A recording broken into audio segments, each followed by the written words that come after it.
ایک صحابی تھے جوان 12-14 سال عمر, عشق لگا سی کھیڑا کھیڑ دی میں. 12-14 سال عمر تو ہر وقت حضور کے پاس رہتے تھے. صحابہ کہتے ہیں ہم نے سوچا ہر وقت ہی رہتا ہے. ایک دن نبی پاک صلی اللہ علیہ وسلم نے کہا ان کو ذرا بتاؤں تو صحیح ہے مجھ سے پیار کتنا کرتا ہے. صحابہ کو تجربہ کرانے کے لیے حضور نے اس سے کہا مجھ سے پیار کرتے ہو؟ اس نے کہا بیبا آپ کو پتہ ہی ہے سارا. تو حضور نے فرمایا جاؤ اپنے باپ کی گردن کاٹ کے لاؤ. کس کی؟ اوکھا جے بابا کام. ہاں اپنے باپ کی گردن کاٹ کے لاؤ. 12-14 سال عمر, چھلانگ لگائی. مسجد نبوی کے دروازے پر مولا علی شیر خدا کھڑے تھے.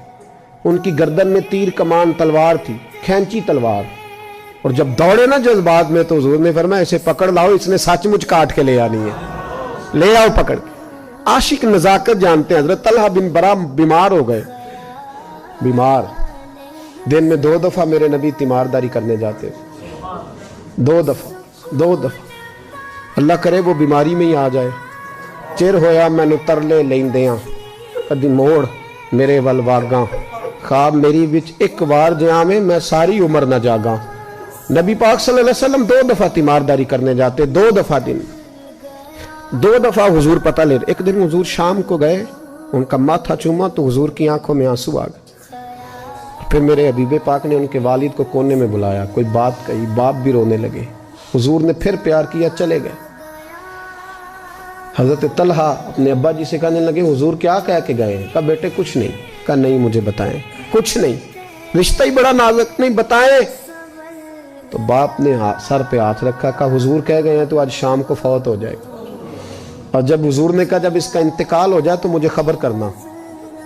والد کو 4 پائی پہ بٹھا کے تو حضرت طلحہ نے ہاتھ پکڑ لیا. عشق تے اگ دوویں ایک برابر, پر عشق دا سیک ودھیرا. اگ تے ساڑے ککھ تے کانے, عشق ساڑے تن میرا. او اگ دا دارو می تے پانی, مینوں کوئی دسے عشق دا دارو کیڑا. بلے شاہ اتھے کچھ نہیں بچدا جتھے عشق ہوراں دا ڈیرا.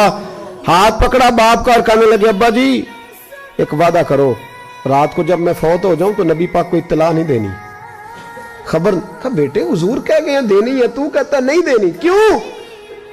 عاشق نزاکت جانتے ہیں. اگرچہ 12-14 سال عمر تھی پر عشق پکا تھا نا, نزاکت سمجھتے تھے. کہنے لگے ابا جی جن گلیوں سے حضور نے گزر کے آنا ہے وہ یہودیوں کی گلیاں ہیں. ایسا نہ ہو میرے جنازے کی خاطر حضور گزرے اور کوئی میرے نبی کو تکلیف دے دے, اس لیے خبر نہیں کرنی مصطفیٰ کو. آپ جنازہ پڑھ کے دفنا دینا.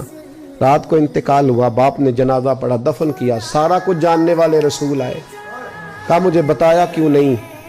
عرض کی محبوبہ, کہتا تھا حضور کو تکلیف نہیں دینی, میری ذات کی خاطر تکلیف نہ دینا, نہ کوئی یہودی تکلیف نہ پہنچا دے. گلیاں یہودیوں کی ہیں, قربان جائیں. ساری دنیا روضہ رسول پہ, اور میرے رسول نے فرمایا مجھے بتاؤ اس کی قبر کہاں ہے.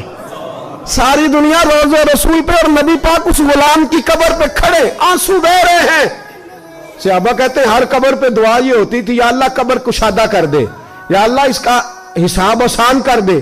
یہاں دعا بھی انوکھی, اس کے لیے دعا بھی انوکھی, رشتہ ہی بڑا نازک ہے.